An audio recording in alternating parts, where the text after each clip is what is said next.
Prime news और मैं हूं आपके साथ श्रुति अंगद। बुलेटिन की करेंगे शुरुआत। बरेली बवाल मामले में पुलिस का एक्शन लगातार जारी है।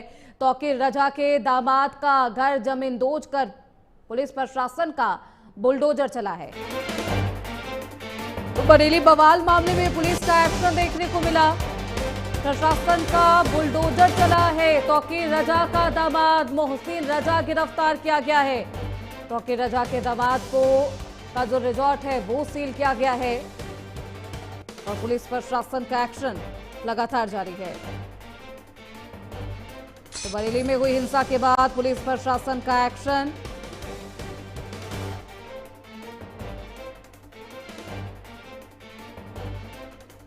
तौकीर रजा के दामाद के घर को जमींदोज किया गया है और अभी भी वहां पर भारी पुलिस बल की तैनाती है।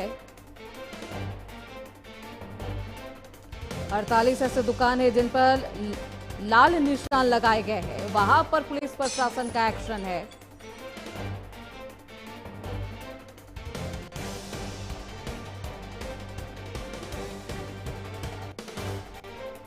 तो तस्वीरें भी आपको दिखा रहे हैं जहां पर तौकीर रजा का दामाद मोहसिन रजा गिरफ्तार होता है और उसके बाद यहां पर पुलिस प्रशासन का एक्शन देखने को मिल रहा है। भारी संख्या में पुलिस प्रशासन की तैनाती है बरेली में। माहौल खराब करने की कोशिश ना की जाए किसी की तरफ से, इसका ख्याल रखा जा रहा है। और तस्वीरें भी आपको दिखा रहे हैं बरेली हिंसा की बाद की जो कार्रवाई है उसकी तस्वीरें हैं आपकी टीवी स्क्रीन पर। बरेली में बुलडोजर एक्शन। मुख्यमंत्री योगी आदित्यनाथ ने साफ तौर पर कहा था जो उपद्रवी है उन्हें बख्शा नहीं जाएगा। जिन्होंने अराजकता फैलाई है उन्हें किसी भी हाल में इसी तरीके से बख्शा नहीं जाएगा। बुलडोजर एक्शन अब उनके खिलाफ देखने को मिल रहा है। तो 26 सितंबर को बरेली में हुई हिंसा के आरोपियों पर यह कार्रवाई लगातार जारी है। 48 ऐसे दुकान है जिन्हें सील किया गया है और ये मजार मार्केट का पूरा इलाका जहां पर भारी संख्या में पुलिस प्रशासन की तैनाती की गई है।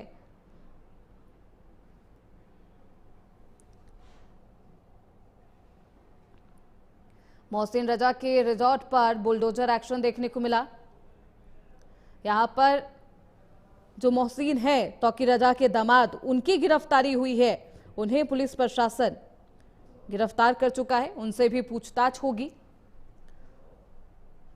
और अवैध कब्जे पर लगातार पुलिस प्रशासन का यह एक्शन जारी है। बरेली में तौकीर रजा के रिजॉर्ट पर भी पुलिस प्रशासन का एक्शन देखने को मिला।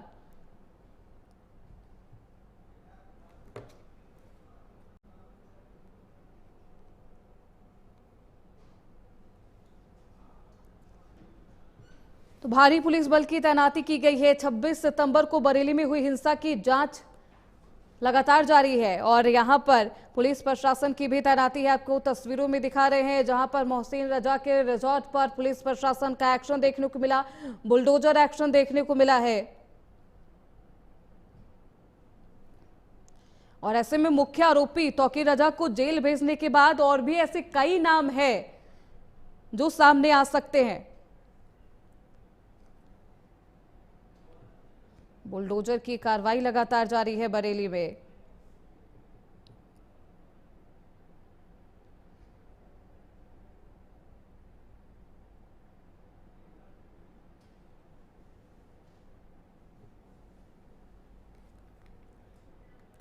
तो तौकीर रजा के दामाद है जिनका रिजॉर्ट सील किया गया है। तो बरेली में हुई हिंसा के बाद प्रशासन ने बेहद सख्त रुख अपना लिया है। हिंसा के आरोपियों पर बुलडोजर की कार्रवाई की गई है। मौलाना तौकीर रजा के करीबी का अवैध निर्माण को ध्वस्त किया गया है। मौके पर किसी भी अप्रिय स्थिति से निपटने के लिए भारी पुलिस बल की तैनाती की गई है। तस्वीरों में आप साफ तौर पर देख सकते हैं भारी संख्या में यहां पर पुलिस बल की तैनाती है। यूपी के बरेली में 26 सितंबर को हुई हिंसा के बाद अब बुलडोजर एक्शन की बारी है और यहां पर वो तस्वीरें भी आपको दिखा रहे हैं जहां पर पुलिस प्रशासन की तरफ से बुलडोजर एक्शन लिया गया है। और मौलाना तौकीर रजा के करीबी के अवैध निर्माण पर नगर निगम का ये बुलडोजर चला है। ये एक अवैध चार्जिंग स्टेशन था जिसे नगर निगम के जमीन पर कब्जा कर बनाया गया था। इसमें कई सारे ई रिक्शा भी लगाए जाते थे। कार्रवाई के दौरान मौके पर भारी पुलिस बल की तैनाती है। आरआरएफ की टीम, दमकल विभाग की तमाम टीम यहां पर पहुंची है। ड्रोन से पैनी नजर बनाई रखी गई है। यहां पर ड्रोन से निगरानी रखी जा रही है। तौकीर रजा, उनके करीबियों पर प्रशासन का शिकंजा लगातार कसता जा रहा है। तस्वीरें आपको दिखा रहे हैं, बुलडोजर एक्शन की ये तस्वीरें आपकी टीवी स्क्रीन पर। तो बरेली में हुई हिंसा के बाद अब पुलिस प्रशासन बेहद सख्त रुख अपनाते हुए तौकीर रजा के जो करीबी हैं उनके घर पर इस तरीके से बुलडोजर एक्शन देखने को मिला।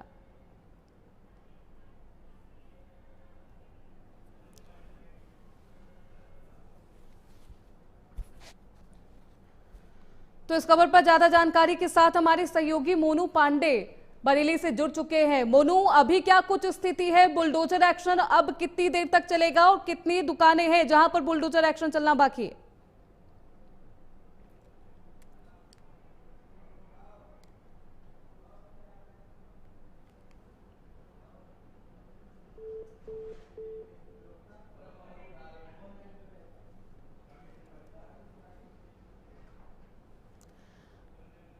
मोनू, आपके पास वापस लौटेंगे। हमारे साथ भारतीय जनता पार्टी के प्रवक्ता राकेश त्रिपाठी जुड़ चुके हैं। बहुत स्वागत है राकेश जी आपका।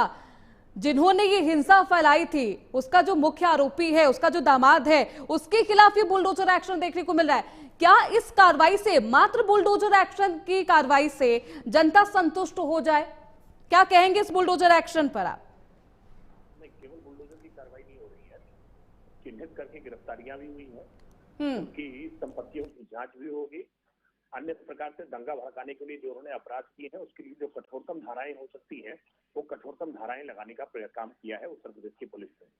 जो भी कानून तोड़ेगा उसको सख्त से सख्त सजा मिलेगी और इसका मुजाहिरा आज पूरा देश, पूरी दुनिया देख रही है कि जो भी कानून को हाथ मिलेगा लोगों के जीवन को संकट में डालने की कोशिश करेगा, उत्तर प्रदेश की पुलिस पर पथराव करने की कोशिश करेगा, हथियारों से फायरिंग करने की कोशिश करेगा, उसका इसी प्रकार का हश्र होगा।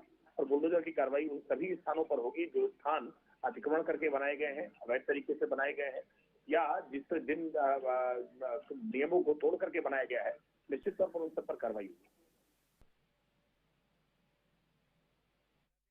अब जो विपक्षी पार्टियां हैं वो कह रही है कि एक विशेष समुदाय को टारगेट करने की कोशिश है मात्र योगी सरकार में, भारतीय जनता पार्टी की सरकार में, और यही हमेशा से करती आई है सरकार या पुलिस प्रशासन। अपराध करने वाला जो भी होता है उसकी जाति मजहब देखे बिना उत्तर प्रदेश की योगी आदित्यनाथ सरकार प्रभावी कार्रवाई कर रही है। हम ये नहीं देखते कभी भी कि अपराधी की जाति क्या है, उसका मत क्या है, मजहब क्या है, उसका किस पार्टी से जुड़ाव है, उसके अपराध की प्रकृति क्या है, यही पर्याप्त मात्रा रहती है उसके खिलाफ कार्रवाई होने की। ये पहले अपराधी की जाति और मत मजहब देख करके उसको बचाने का या उसको फंसाने का काम पहले हुआ करता था सपा बसपा की सरकारों में, लेकिन भाजपा की सरकार में आज अपराधी का अपराध देखा जाता है उसकी जाति वजह से। बिल्कुल, ऐसे में आपका साफ तौर पर कहना है कि सरकार की तरफ से जाति और धर्म देखकर नहीं एक्शन लिया जाता है, लेकिन उसके बावजूद विपक्षी पार्टियां इस पूरे मामले पर सियासत करें। बहुत शुक्रिया राकेश त्रिपाठी जी आपका प्राइम न्यूज से बात करने के लिए, अपना खास वक्त देने के लिए। वापस लौटेंगे अपने सहयोगी मोनू पांडे की तरफ। मोनू, अभी वहां पर क्या कुछ हालात है, पुलिस प्रशासन की किस तरीके से मौजूदगी है? जी बिल्कुल श्रुति, अंगद आपको बता दूं जो पुलिस प्रशासन अभी 2 दिन और तैनात रहेगा। वहीं डीआईजी बरेली अजय कुमार साहनी ने एक एसआईटी का गठन किया है। जो बवाल हुआ उसके पीछे की वजह जानेगी।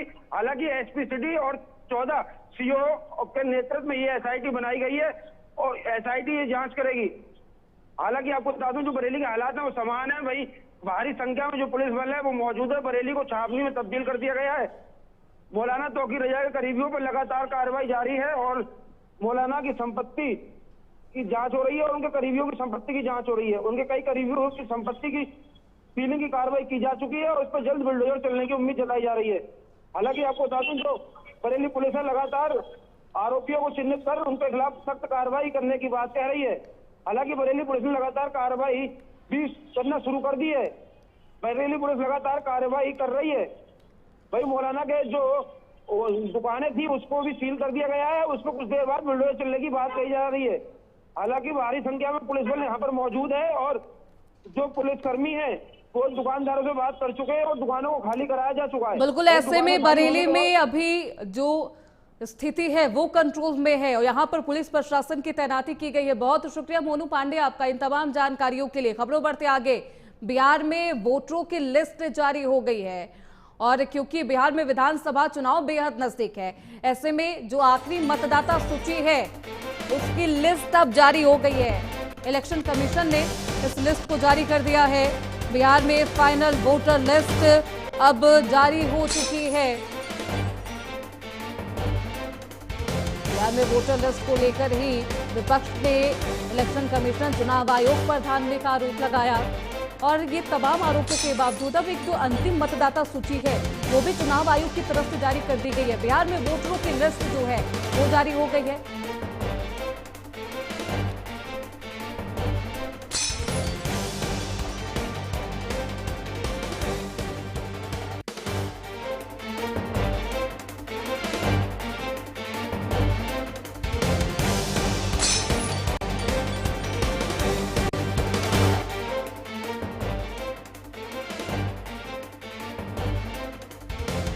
बेहद नजदीक है और ऐसे में बिहार में जो फाइनल लिस्ट है वोटर्स की वो जारी कर दी गई है चुनाव आयोग की तरफ से। बिहार विधानसभा चुनाव मात्र अब कुछ महीने बाद ही होना है और ऐसे में ये भी कहा जा रहा है कि 4-5 अक्टूबर को इलेक्शन कमीशन बिहार के दौरे पर होगा, जो तमाम तैयारियां हैं उसका जायजा लेगा। बिहार में वोटरों की लिस्ट जारी कर दी गई है, फाइनल वोटर लिस्ट जारी कर दी गई है चुनाव आयोग की तरफ से। तो बिहार में एसआईआर के बाद अब वोटर लिस्ट चुनाव आयोग की तरफ से जारी की गई है और यही एसआईआर है जिसको लेकर विपक्ष ने इस मुद्दे को खूब भुनाया और एसआईआर को लेकर वोटर अधिकार यात्रा भी राहुल गांधी और तेजस्वी यादव ने निकाली थी। हालांकि इन सब का फायदा क्या होगा और जनादेश पर इसका क्या फर्क होगा ये देखना बेहद दिलचस्प रहेगा। लेकिन बिहार में वोटरों की लिस्ट जारी कर दी गई है, फाइनल वोटर लिस्ट अब चुनाव आयोग की तरफ से एसआईआर के बाद जारी की गई है। बिहार में एसआईआर के बाद वोटर लिस्ट जारी की गई है और विधानसभा चुनाव की तारीखों का ऐलान भी संभव माना जा रहा है। ये कहा जा रहा है कि कुछ ही दिनों में चुनाव आयोग की तरफ से वोटर लिस्ट के बाद अब चुनाव की तारीखों का ऐलान होगा 3 फेज में, यानी कि 3 चरण में ये चुनाव हो सकते हैं, इसकी संभावना है। नवंबर में ही सरकार का जो कार्यकाल है वो खत्म होना है। ऐसे में तैयारियां अपने चरम पर है और बिहार में जो फाइनल वोटर लिस्ट है वो जारी कर दी गई है एसआईआर के बाद। ये एसआईआर का वो मुद्दा जिसे विपक्ष ने खूब भुनाया था, एसआईआर के बाद अब वोटर लिस्ट जारी कर दी गई है चुनाव आयोग की तरफ से। तो बिहार में वोटर लिस्ट की जारी कर दी गई है चुनाव आयोग की तरफ से। ये फाइनल लिस्ट है वोटरों की।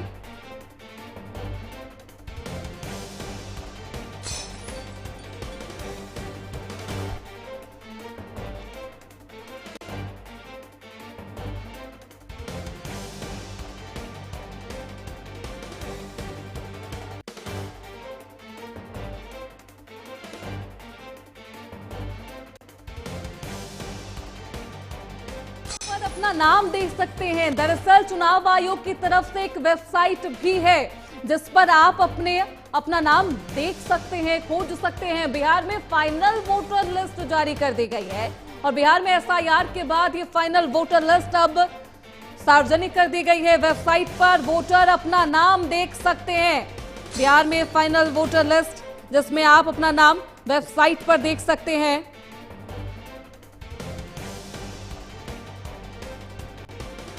बिहार में फाइनल वोटर लिस्ट का इंतजार सभी को था।